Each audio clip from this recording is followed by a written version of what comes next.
আসসালামু আলাইকুম, hello everyone, welcome back to my channel. আশা করছি আপনারা সকলে অনেক ভালো আছেন। আজকের পর্বে আমাদের রেসিপি হলো ধুন্দুল এবং আলু দিয়ে চিংড়ি মাছ রান্নার রেসিপি। খুবই সহজভাবে রেসিপিটি উপস্থাপন করব। নতুন রাঁধুনি কিংবা ব্যাচেলার যা কেউ একবার দেখলেই তৈরি করে নিতে পারবে। বিসমিল্লাহির রহমানির রহিম। নিয়ে নিচ্ছি তাজা টাটকা ধুন্দুলগুলো আমরা খোসা ছাড়িয়ে নিব। ধুন্দুলের খোসা ছাড়িয়ে নিয়ে নেওয়ার পর ছোট ছোট পিস পিস করে কেটে নিতে হবে এবং ভালোভাবে ধুয়ে নিতে হবে। চুলায় বসিয়ে দিচ্ছি একটি কড়াইয়ের মধ্যে দিয়ে দিচ্ছি সরিষার তেল। তেলটি ভালোভাবে গরম করে নিয়ে নেওয়ার পর এর মধ্যে দিয়ে দিচ্ছি পেঁয়াজ কুচি। পেঁয়াজটি ভালোভাবে নাড়াচাড়া করে নিতে হবে। এখন আমরা এর মধ্যে দিয়ে দিব চিংড়ি মাছ। চিংড়ি মাছগুলো নাড়াচাড়া করে নিতে হবে। যখন একটু কালার চেঞ্জ হয়ে যাবে তখন আমরা এর মধ্যে দিয়ে দিব আদা রসুন বাটা 1 টেবিল চামচ। আদা রসুন বাটা দিয়ে নাড়াচাড়া করে নিতে হবে। দিয়ে দিচ্ছি জিরা বাটা, ধনিয়ার গুঁড়ো, হলুদের গুঁড়ো 1 টেবিল চামচ, গুঁড়ো মরিচের গুঁড়ো 1 টেবিল চামচ। মশলাটি ভালোভাবে নাড়াচাড়া করে নিতে হবে এবং কষিয়ে নিতে হবে। দিয়ে দিচ্ছি অল্প পরিমাণ পানি।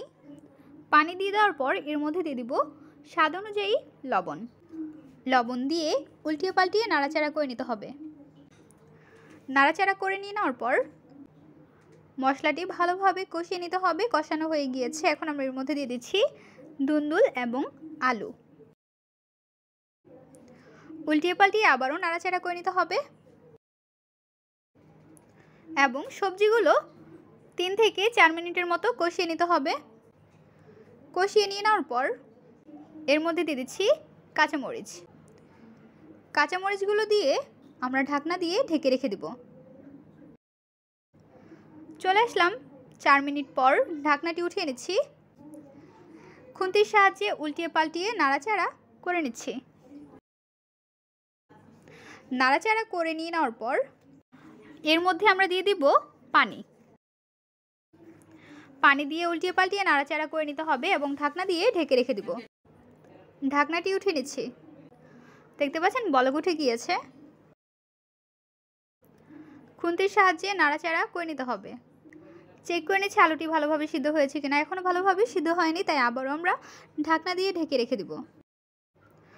ঢাকনাটি উঠিয়ে নিচ্ছি। খুন্তির সাহায্যে উল্টিয়ে পাল্টিয়ে নাড়াচাড়া করে নিতে হবে।